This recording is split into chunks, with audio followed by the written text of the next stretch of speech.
Leo was a dog no one noticed. His fur was tangled and dirty, patches missing here and there. He moved quietly through the narrow alleys of Rome, eyes cautious, always watching. Life on the streets had made him wary. Every sound made him freeze. Every shadow felt like danger. Hunger gnawed at his belly, but fear was stronger. He wasn't just a stray, he was a survivor. Once, a hand had reached for him, not with kindness, but with harshness. Since then, Leo had learned that trust was dangerous. So he kept to himself, hiding in corners, slipping between feet, a ghost among the busy city. One cool evening, as the sun dipped behind ancient buildings, Leo wandered near the Vatican gardens. He was drawn by the smell of fresh bread and the quiet calm of the place. People here walked slowly, speaking softly. It felt different from the harsh streets he knew. Pope Francis was there that evening, walking alone. It was one of the few moments he had to be just a man, not a leader. As he passed an olive tree, he saw Leo. The dog froze, hackles raised, teeth bared in warning. Most would have turned away, but not the Pope. Francis stopped and knelt down, his white robes pooling around him. "Easy, little brother," he whispered softly in Spanish. He pulled a small crust of bread from his pocket and held it out. Leo snapped at the air, but the Pope didn't move back. He stayed calm. The Swiss guards tensed nearby. "Your Holiness, be careful," one said quietly, but Francis shook his head. "He has known only pain," he said. "Give him time." Days passed, and the Pope returned. Every afternoon he brought a little food and patience. Leo watched from a distance, curious but still afraid. One day hunger won. Leo crept forward, snatched the bread, and disappeared before anyone could reach him. Later, the Pope spoke gently to a Vatican staff member. "This dog, he reminds me of many who have suffered. He deserves kindness even if he cannot show it yet." Leo's story was just beginning, but that quiet moment between a broken dog and a humble man would change them both forever. In the heart of Rome, an unlikely bond had formed, one built on patience, hope, and a silent promise to heal. And so the forgotten dog found a reason to trust again. Pope Francis didn't give up. Every day he returned to that quiet corner near the olive trees. Slowly he laid down small pieces of bread, never rushing, always patient. Leo watched from the shadows, hunger pulling him closer but fear holding him back. The dog's eyes were full of wariness, darting around for danger. Yet something in the Pope's calm presence made Leo pause. He didn't move forward, just watched, inching closer day by day. It was a silent dance, one step forward, two steps back. Inside the Vatican, the staff whispered among themselves. "Why is the Holy Father wasting time on a street dog?" one asked, shaking her head. "It's dangerous. That dog could be sick," another warned. But Pope Francis heard them and smiled gently. "Compassion knows no walls," he said softly. "How can we serve God if we can't care for even the smallest creature?" The guards remained watchful but gave space. They'd seen the dog's sharp teeth and sudden growls. Yet the Pope's trust never wavered.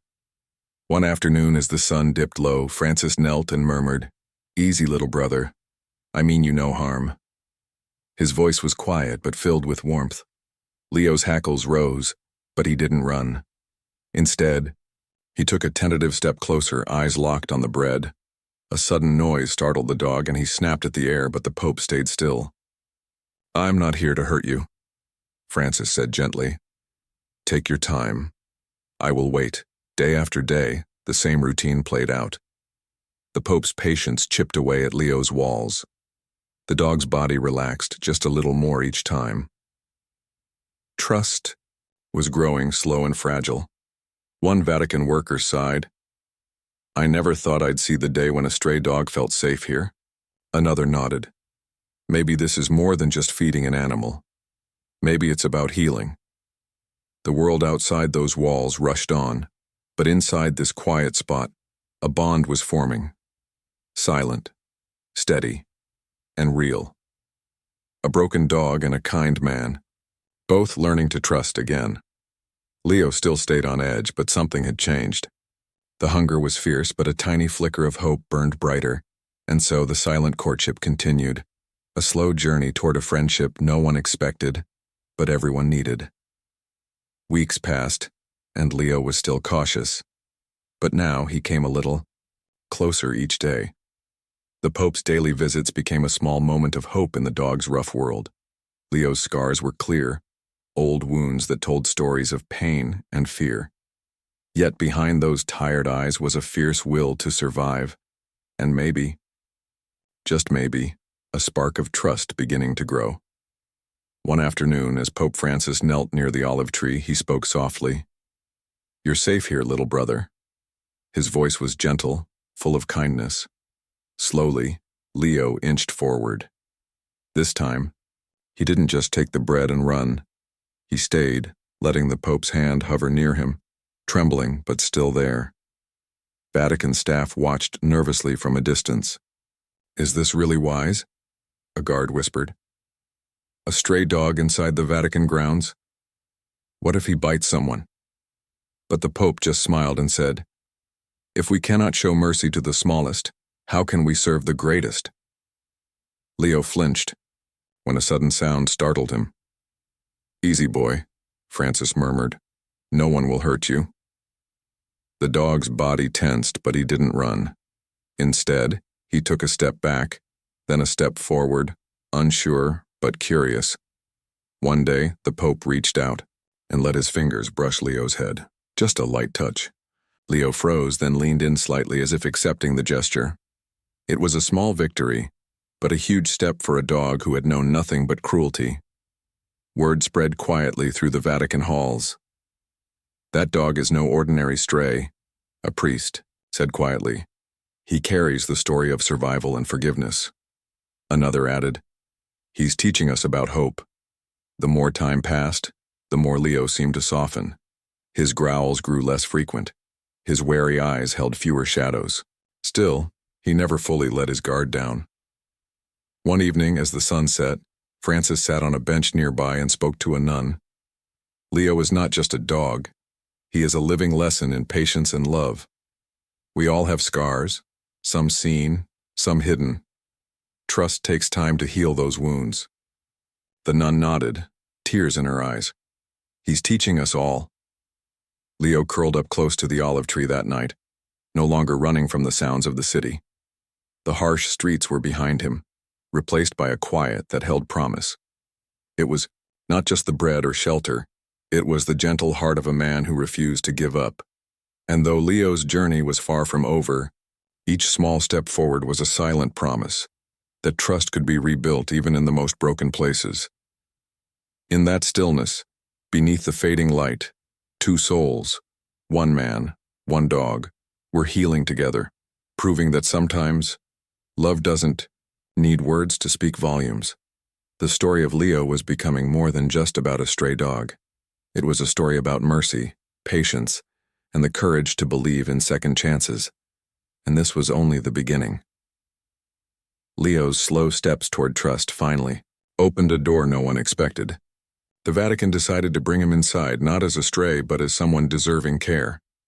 Veterinarians examined him gently, cleaning wounds no one had seen before. The trainers didn't try to break his spirit. They wanted to heal it.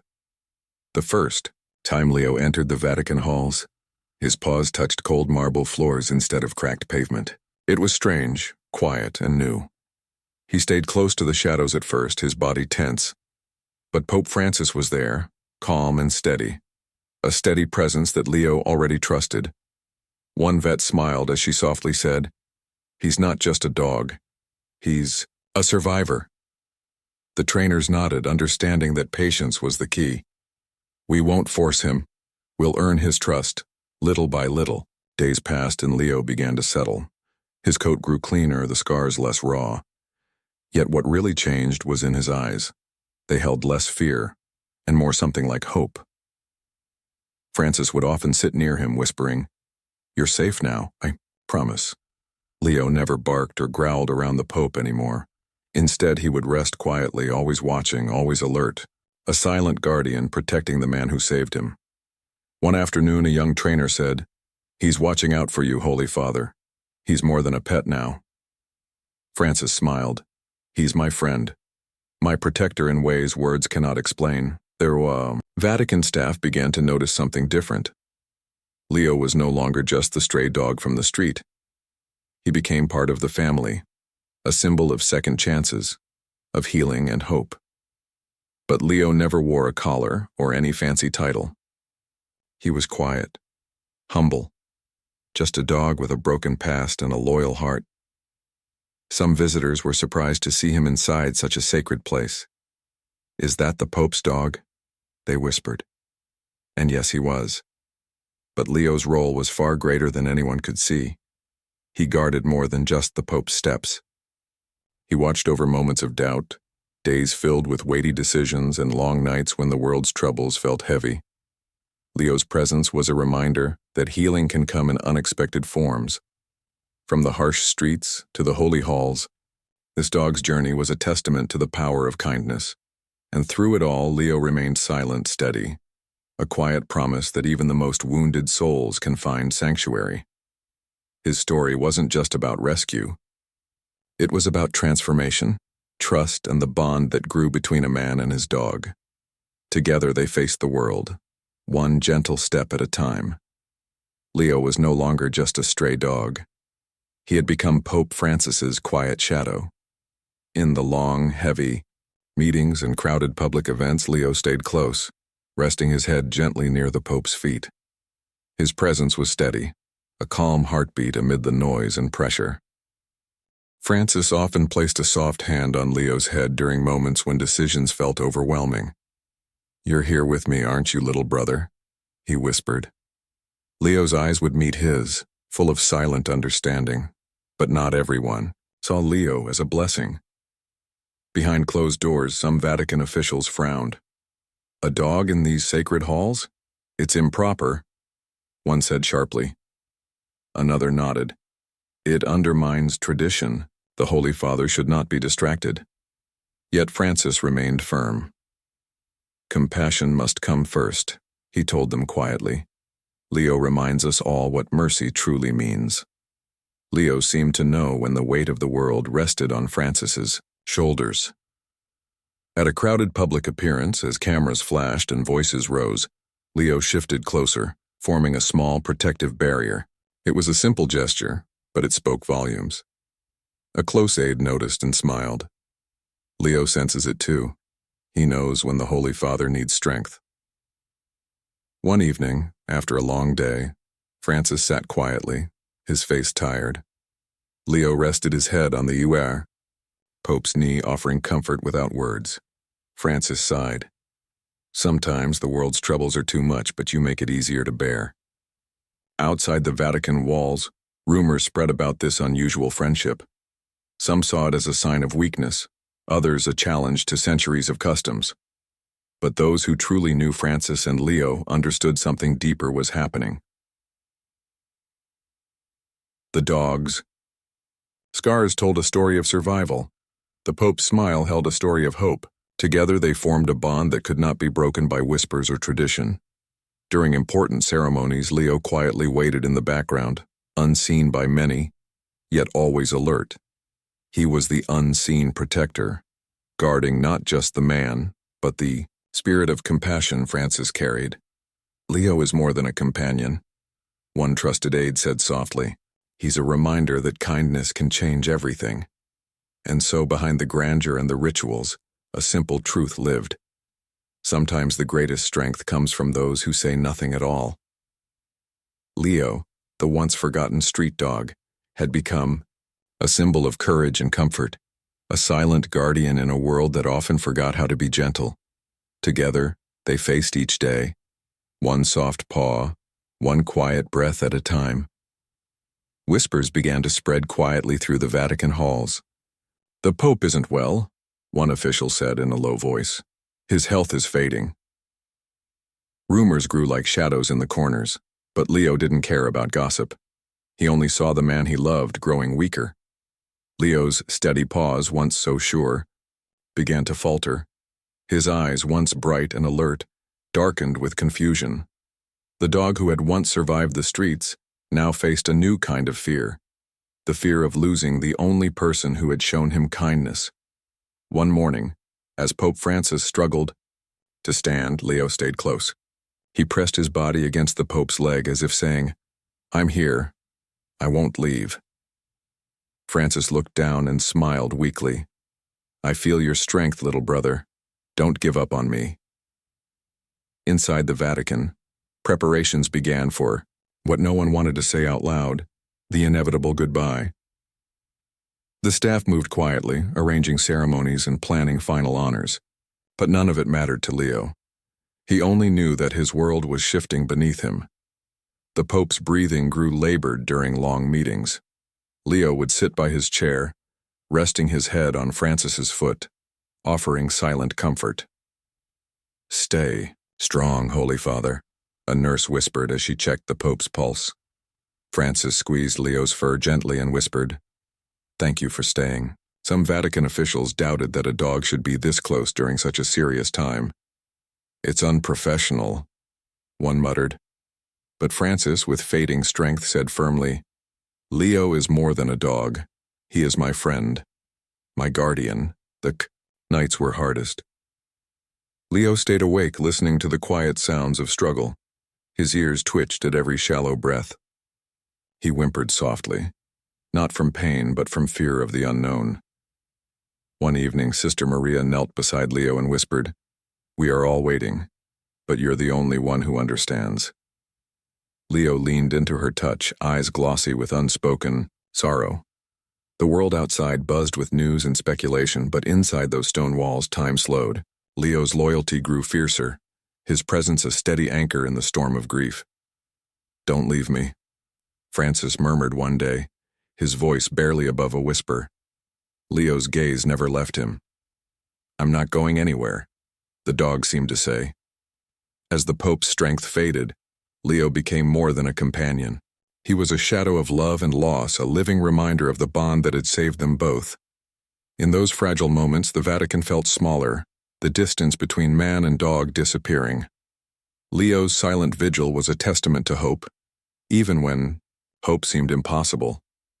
And so, Leo waited, steady, faithful, and ready, holding on to every breath, every heartbeat, every last moment beside the man who had given him a second chance at life. The Vatican was packed with people from all over the world. Mourners filled the square, their faces solemn and hearts heavy. Inside, the ancient halls echoed with quiet prayers and soft footsteps. But Leo, the dog who had once roamed Rome's streets alone, waited silently by the coffin. His eyes never left the man who had saved him, Pope Francis. The dog's body was still, but the weight of loss pressed down on him like a storm. Guards nearby whispered among themselves. "Should the dog be here? It's not proper," one said nervously. Another answered, "He belonged to the Holy Father. Who are we to send him away now?" Despite the debate, no one dared to move Leo. There was something unspoken in his vigil, a raw emotion that filled the room more deeply than words or ritual. He was not just a dog standing by a coffin. He was a heartbroken friend saying goodbye. A cardinal approached quietly and knelt beside Leo. "You understand, don't you?" he whispered, gently resting his hand on the dog's head. Leo looked up briefly, eyes full of sorrow and understanding. The ceremony began, voices rising in prayer, but all eyes kept drifting back to the silent figure beside the coffin. The dog who had journeyed from pain and fear to loyalty and love was now offering his final farewell. One mourner said softly, "Look at him. He's saying what none of us can." Another added, "This is grief stripped bare. No words needed." Leo's chest rose and fell with slow, heavy breaths. His paws rested gently on the marble floor, unwilling to leave the side of the man who had shown him kindness. The pain in his eyes was deeper than any human expression. During a moment of silence, Leo lifted his head slowly and let out a soft, mournful howl. It was a sound that echoed through the Basilica, filling every corner with raw sadness.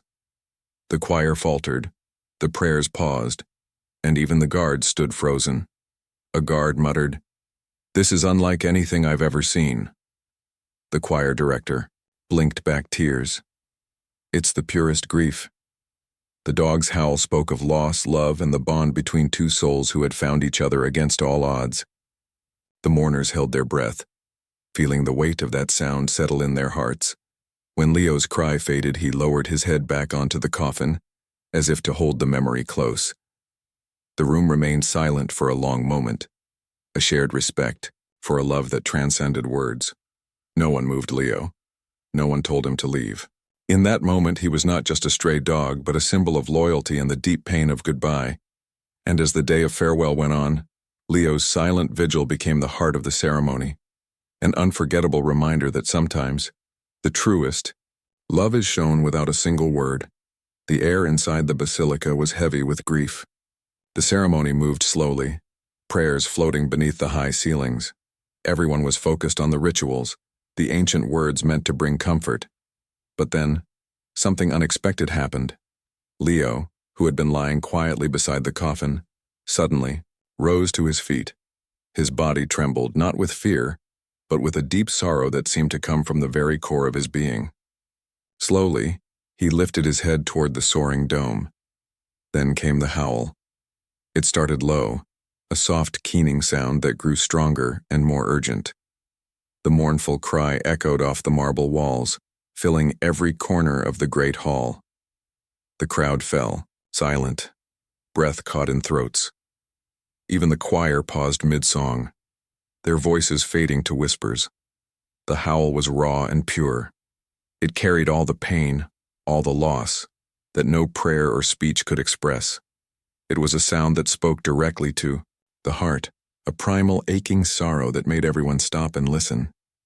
A guard whispered, "What is happening? This isn't right." But no one moved to stop Leo. Something in that cry held them all captive, breaking through centuries of ceremony and formality. An elderly cardinal wiped tears from his eyes. "It's the language of grief," he said quietly. Unfiltered, honest and true, the howl stretched out, growing louder and then softer, like waves washing over the marble floors. Leo's paws scrabbled gently against the ground as if holding on to the moment, trying not to let go. The organist's fingers froze on the keys, the choir's harmonies faltered, and a hush settled over the basilica. The mourners sat motionless, caught between sadness and awe.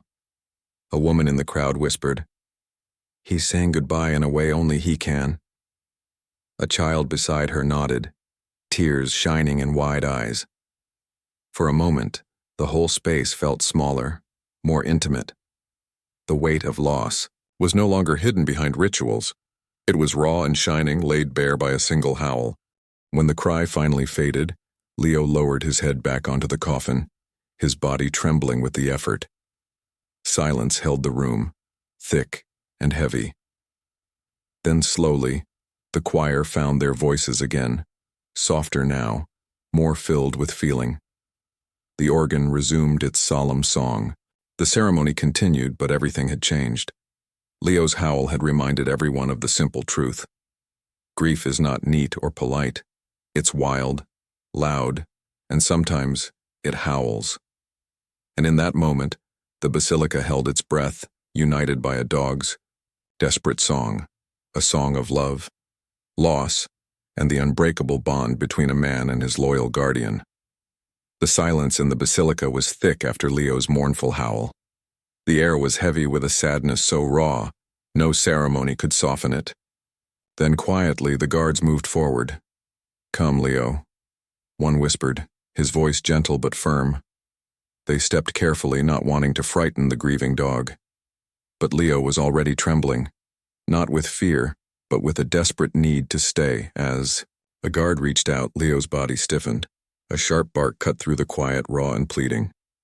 His paws scrabbled against the smooth marble floor, claws scraping as if trying to hold on to every last moment. The guards exchanged worried glances. "He's not angry," one said softly. "He's begging. He doesn't want to leave." The second guard circled slowly, trying to guide Leo away from the coffin. But the dog twisted in their grasp, eyes locked on the polished wood where his friend lay. His body was tense, every muscle fighting against the separation. One mourner gasped. Quietly, "Look at him. He's fighting the hardest goodbye anyone could imagine." A nurse near the altar wiped her tears and whispered, "He's showing us what loyalty really means." Leo's barks turned to whines, soft, heartbreaking sounds that echoed through the ancient hall. His paws paddled at the air as if still trying to reach the man he had come to love. The struggle wasn't about control, it was about love and loss, pure and unfiltered. The guards held him carefully, murmuring soothing words, but they couldn't calm the storm inside the dog's heart. Leo wasn't fighting them. He was fighting. The final goodbye that even humans struggle to accept. Sister Maria, who had cared for Pope Francis and Leo, knelt nearby and whispered, "He doesn't understand. This is the hardest lesson." Leo's eyes glistened with tears as he twisted once more, trying to break free. His breath came fast, paws scraping the floor like a desperate prayer. The room felt smaller, the centuries-old rituals forgotten for a moment, replaced by the raw power of grief. Hearts cracked around the Basilica as people watched a dog fight for one last moment with his master. "Hold on, Leo," a guard murmured. "We're almost there." But Leo's struggle was fierce. His body pushed harder, refusing to move away. It was more than just a dog. It was a soul refusing to say goodbye. Finally, with care and patience, the guards lifted him gently from the floor. Leo's legs paddled in the air, as if still running back to the coffin. Small, broken sounds escaped. His throat, whimpers of confusion and sorrow. The congregation was silent, tears streaming freely. Even the most hardened faces softened, moved by this unscripted display of devotion. Leo's eyes never left the coffin as he was carried down the aisle. His heart was still there, pressed against the polished wood, holding on to love that refused to fade. And in that struggle, the world witnessed something rare, an honest, fierce loyalty that broke through tradition and ceremony. Sometimes the hardest goodbyes are the truest expressions of love. And Leo's fight was a reminder that grief doesn't follow rules, it follows the heart. After the farewell, Leo was gently led back to the Vatican gardens, the place where his journey with Pope Francis had first begun. The quiet steps through, the familiar paths felt heavy with loss but also with a strange comfort. Leo moved slowly, his head low as if carrying the weight of the world. Sister Maria walked beside him, whispering softly, "We're home, Leo. You're safe." The dog leaned slightly into her touch, not for comfort, but for understanding, a shared grief that only those who love can know. News of Leo's story spread quickly. Photos of the loyal dog standing by the Pope's coffin appeared on screens worldwide. People were moved by the raw loyalty, the silent bond between man and dog. "It's a reminder of what compassion really means," a reporter said. "A symbol of hope in a broken world." Letters poured in from strangers, thanking Leo for showing the true meaning of love and loyalty. Some sent gifts, others shared stories of their own lost companions. But all agreed, Leo's story touched something deep inside. Back in the gardens, Leo began to find peace in the small routines. The soft rustle of leaves, the gentle breeze, and the quiet footsteps of the Vatican staff became his new world. Yet his eyes still held the memory of the man who had saved him. One afternoon, a Vatican official approached Sister Maria. "He's more than a dog now," she said quietly. "He's a living legacy, a reminder that kindness changes lives." Pope's loyal guardian had become a symbol, a silent promise that even in loss, hope endures. Leo's story was no longer just about survival. It was about healing, about the power of second chances. Visitors to the gardens would sometimes spot Leo resting near the olive trees, calm and watchful. Some would say a prayer, others would simply pause to honor the bond between a broken dog and a man who never gave up. Sister Maria often told visitors, "Leo reminds us that love doesn't end with goodbye. It lives on in every gentle touch, every quiet moment of care." And so, the dog who once wandered forgotten streets found a home in the hearts of millions. His journey wasn't just a story of loss, but a lasting legacy of love. Even in the shadow of grief, Leo showed the world that hope can grow, that from brokenness comes healing, and that sometimes the deepest bonds are the ones that never truly leave us. Leo, the Pope's silent guardian, carried that legacy forward, one peaceful step at a time.